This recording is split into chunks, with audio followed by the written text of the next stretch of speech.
So I'm off to explore Peralta Canyon today over in the Superstition Wilderness.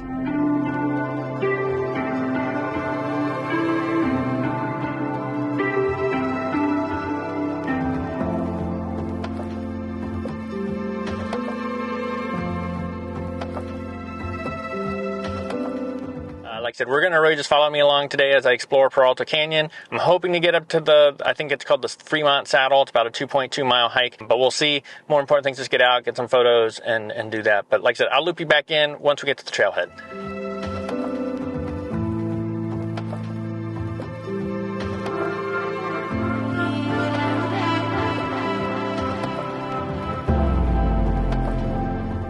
Okay, so we made it to the trailhead and I'm getting set to head up the trail. This is Peralta Canyon in the Superstition Mountains area, and we're gonna head up and just sort of explore. I don't really have a set goal in mind. A couple things, I did really trim down my load. I'm really only bringing my main camera body, the Nikon Z7 II, and the 24-120. I'm having to carry a lot of water. It's desert, it's already hot, probably getting close to 90. It's about 6:30 in the morning. So I don't want to have too much weight with me, and I'm already carrying the video gear. So I'm only taking my 24-120, hoping I don't regret that. I'm more worried about the 400 if I really want to sort of zoom in on something, but I also want to be able to hike. So I'm going to, like I said, dropping down to sort of a minimal carry, just one lens, 24-120, Nikon Z7 II, my video gear, and let's hit the trail before it gets any hotter.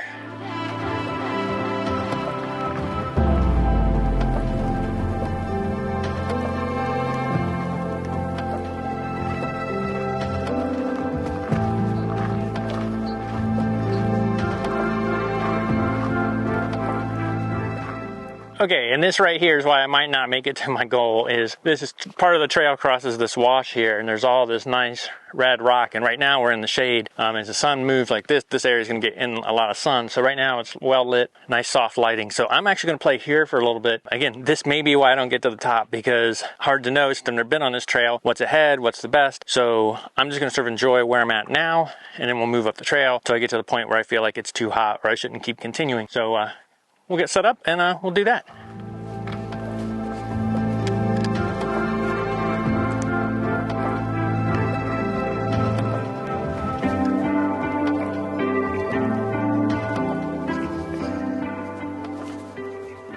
Okay, like I said, I'm only using the 24-120 today, trying to keep the pack light. I'm having to carry a lot of water up here, and my Ohio trail hiking is nothing like desert Arizona hiking, so trying to be smart about that. And yeah, I'm gonna move up in here, bring you with me, and we'll just take a few shots before we head up the trail.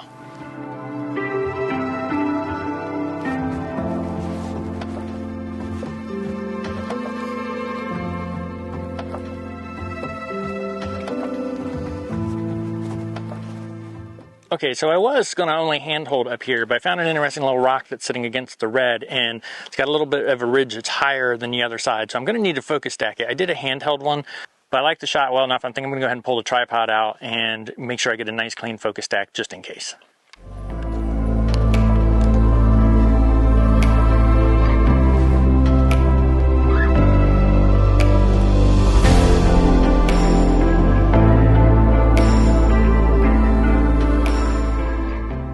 Okay, so I think that does it for there. And this is one of those weird things when you're exploring a new area. You don't know, should I spend a lot of time here or is there more cool stuff up there? So we're just going to make the decision. We're going to move on up because like I said, the heat's going to build up. So I don't have a ton of time anywhere. Sort of just explore, have fun. So we're going to move on up the trail.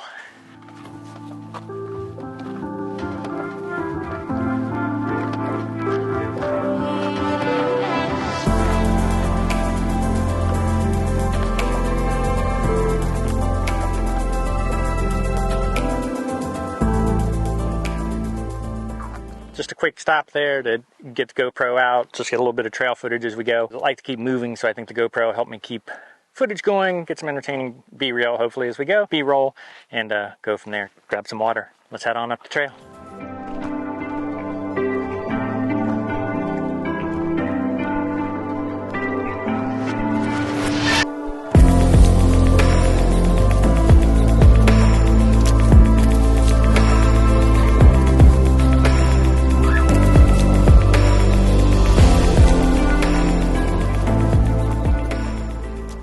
Okay, we're starting to switch back up a little here, and there's a little cool view back this way of another mountain, a little ridge line coming through here, some saguaro in front. So I'm gonna pause here. One, I should drink a little bit more water, and two, just do a quick shot. Like I said, I'm really sort of caught between this. Do I get to where I wanna go, or do a lot of photos along the way? Because there is a lot of stuff to see. So always a hazard when you're exploring a new place. But what I'm gonna do is go ahead and just do a handheld shot right here. I think that'll be a compromise on time. Let me get a photo, get some water, and then start back up the trail and watching the sun. Go from there.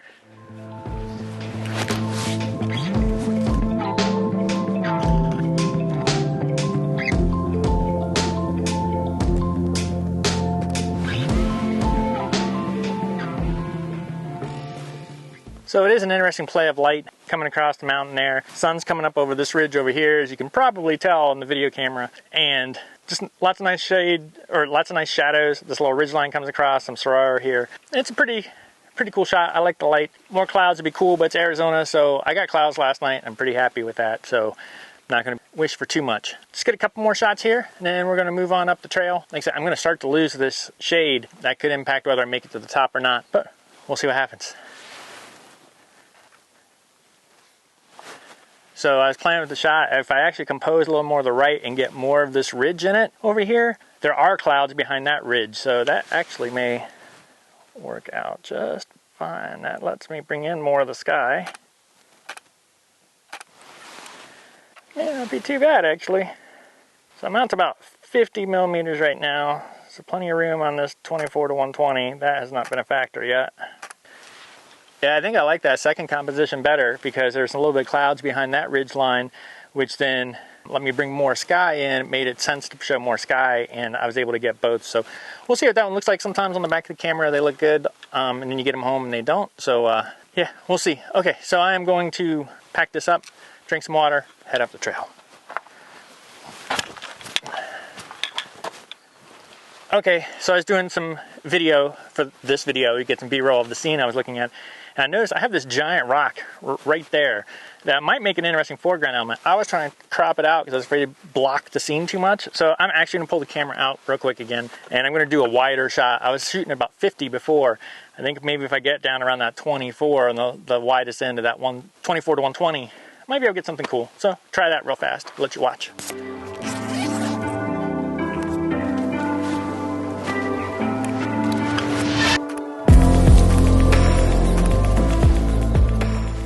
It has potential. It doesn't seem to block the scene up too much. And look on the back of the camera, get a little foreground element. I got these clouds. When I shoot wider, I'm able to get some of these clouds up high. So I get some balance to the top of the frame.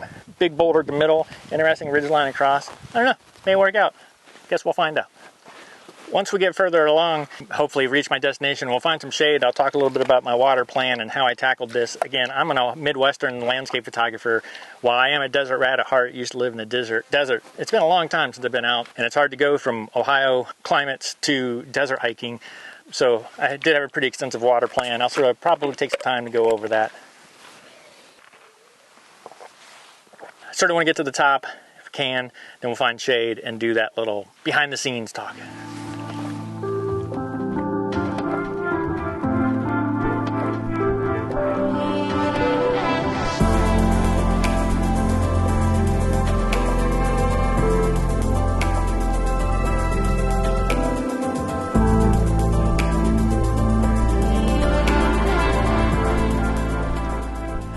Okay, we came in some shade again around the corner, which is nice. One of the things with desert hiking is shade is so important. Once the sun starts hitting you, you can't find shade to rest. You're just continuing to lose energy the whole time. So shade is super cool. If you can move while you're in the shade, even better. But you got to be able to rest in the shade or you're just going to lose that energy. So this is good. Okay, we're doing a real quick battery change on the video camera, but then I'm actually going to be putting it away and focusing on the hike up. Just going hiking stick, focus on that. I'm getting closer. I'll check back in at some point, either from the top or where I decide to turn around if I think it's getting too hot out or I'm not finding enough shade. So we'll see in a little bit.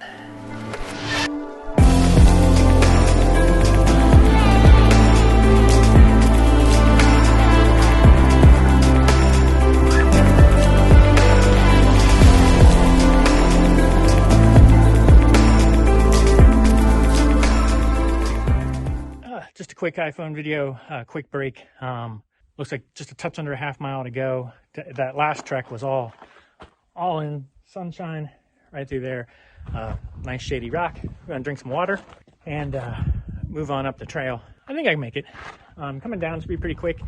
Might not do a whole lot of vlogging on the way down because I sort of have a time in my head of what time I want to be back at the car, and I'm on track to do that right now. Maybe just a touch over, but we're getting there. So yeah, gonna do some water, and hopefully next check-in will be the destination.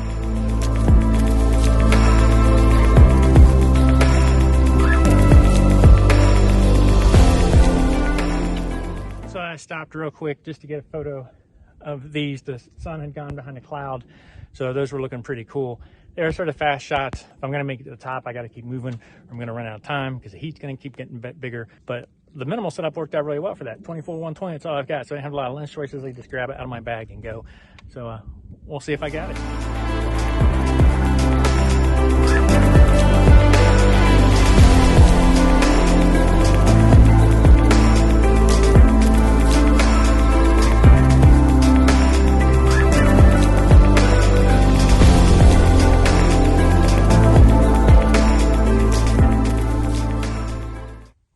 Quick iPhone update.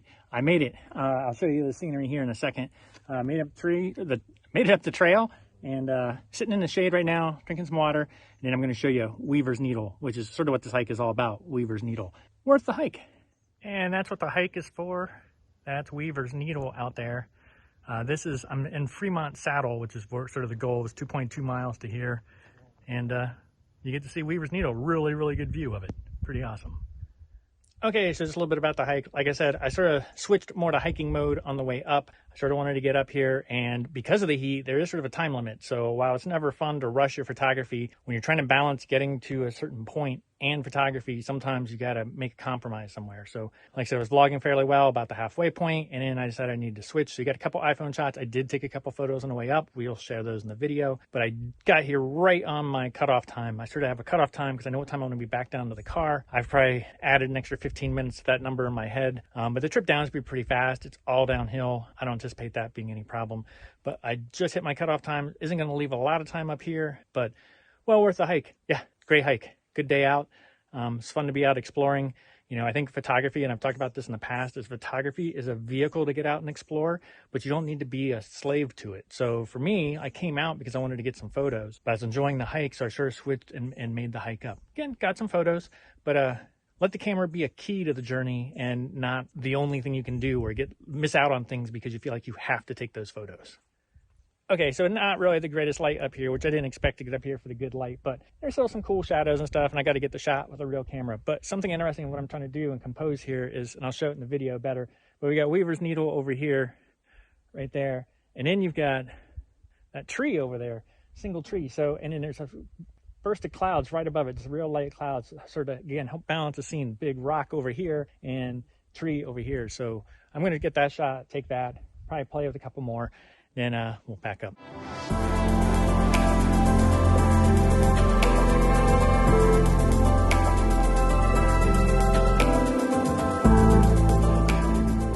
Okay, I grabbed a portrait style one of Weaver's Needle as well. And I think I'm going to call that it. I do have 2.2 miles to get down before the heat gets crazy. And I'm hitting up against the time limit I had set for myself in my head. So we're going to pack up. Might talk about water bottles. I might save that because I'm going to do actually a wrap up once I get back, sort of look at some of the footage and just sort of do a summary, because some of this was scattered because I was trying to reach places. So we'll be doing that. So we'll figure out when I talk about water bottles. Okay, I just wanted to talk water method. Again, I used the Shimoda Explorer 35 version 2, which has, with some extra work, has plenty of room for water. Let's see what we got here. We've got a big Nalgene bottle. This is a 48 ounce bottle. This is what's getting me back down. It's still full, so I'm good there. I also used a 32 ounce Nalgene bottle. I'll show you where I put them in the pack, but I used that. And finally, this one, well, 14, it's actually 16 ounce to be filled all the way to the top bottle, which goes in my shoulder strap. So let me show you where they go. Like I said, these two are empty. Use those on the way up. I'll hydrate here and drink a good chunk of this, and then that'll get me out of here. So let's show where they go.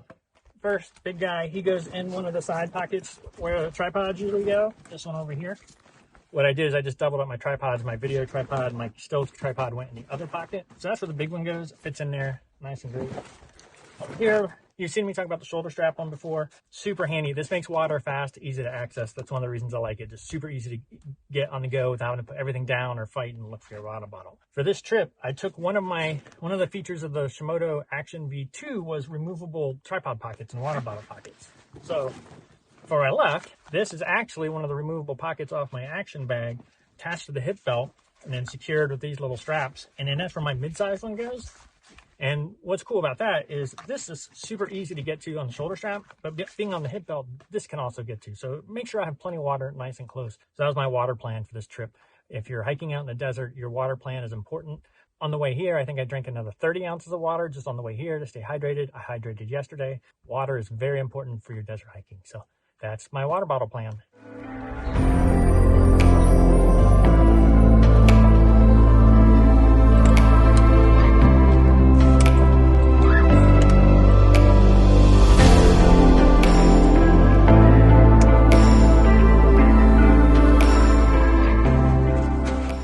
Okay, that wraps it up. That hits everything I wanted to talk about.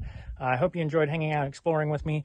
Most likely, I'm not going to record anything on the way down. I did have a time limit set for myself to be back at the car, the 4Runner, and I'm going to have to push it to make it. I mean, it's fine if I'm off a little bit, but I don't want to dilly-dally on the way down the trail to get back to the car because it's going to get really hot out there today. So, but what I think I will do is as I put the footage together, I'm sure there'll be a couple little things I might want to clarify. So I think I'm going to do a post-video wrap-up after the hike, sort of revisit, and I'll try to summarize and try to pull it all together. So I hope you enjoyed the trip. Like I said, I'm trying to get better at the vlogging thing. I know people like to sort of follow along and see people out and doing things. It's really tough, especially when you're trying to fight a time limit, and that time limit is actually an environmental condition that's going to make things pretty rough. So it's fun. It's a great time. Really great day out. Got to see Weaver's Needle back there, so that's pretty awesome. And like I said, I'll see you back at the place, and talk to you then. Okay, so I've made it back, I've showered, I've hydrated, feeling pretty good again, and I just sort of wanted to do a wrap-up, sort of like I mentioned on the trail. There's a couple key points I just sort of wanted to close my thoughts on, and I wasn't sure I was doing a great job of it out there, coupled with I did need to start the hike back down so I could get back to the 4Runner in time. Previously, I said I was going to watch the footage first and then sort of close gaps, but I haven't watched the video yet, I haven't pulled it off the camera even, so I'm just going to go off some of the key points, some of the key topics I think I touched on, and just want to make sure I close those up and so that they were complete. So let's dive into it.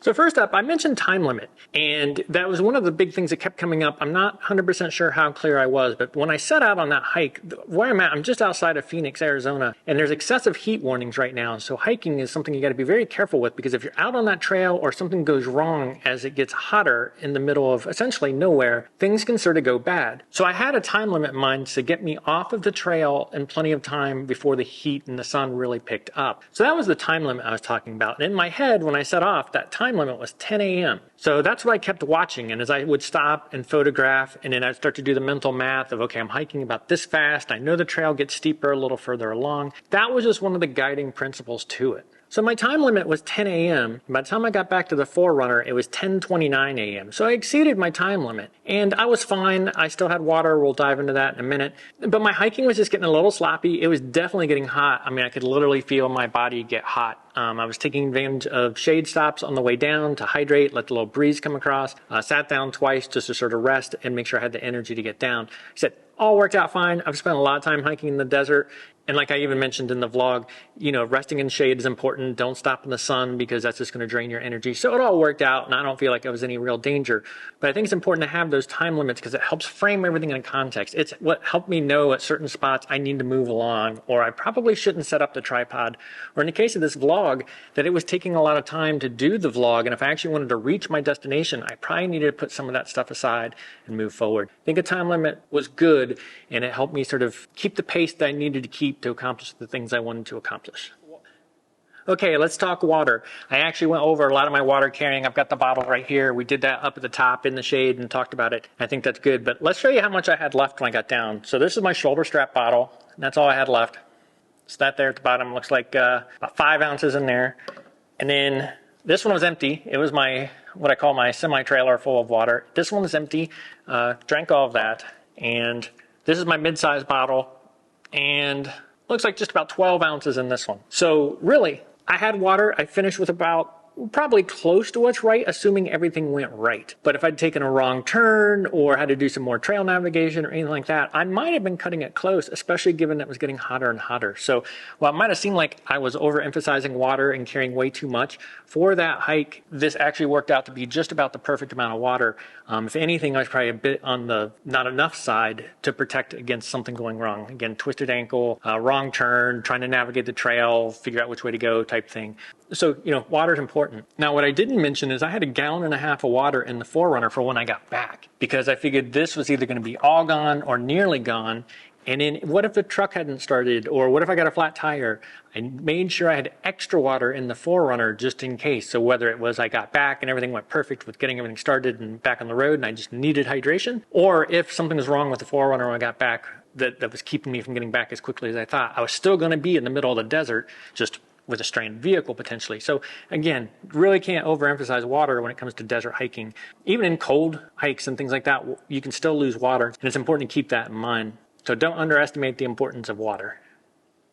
Okay, I mentioned a wrong turn and what would happen if I took a wrong turn. And here's just where I want to mention an app that I use when I'm hiking pretty much anytime, especially though when I'm in a trail that I'm maybe not familiar with or something like that. And that is Gaia GPS. It is an app that can go on your cell phone. This is an Apple iPhone, Gaia GPS. You can download maps offline so that you don't need to have a cell connection to be able to see your map. It uses your phone's GPS to sort of track where you're going. I find it immensely valuable. What I do is I get to a trailhead. I can start a track, which essentially is going to create a track and it's just going to follow me, leave a line on the map. And it does a couple things. One, it sort of lets me see, am I on the trail? Gaia has a pretty extensive map database, and so most of the time you're on a trail and you can see, am I on the trail? Because you're overlaid your little point on the trail that's on the map. So you can sort of see if you're on track. The other thing that's handy is, like I said, today I took a fair amount of time getting up, but I knew I was going to come down fairly quickly. I was moving along pretty quickly. I could always pull up the map and just make sure, am I still on the right track? Because you don't want to be coming down and maybe there's a split in the trail, and if you're not paying attention, you could end up on the wrong one, which maybe not taking you back to your car.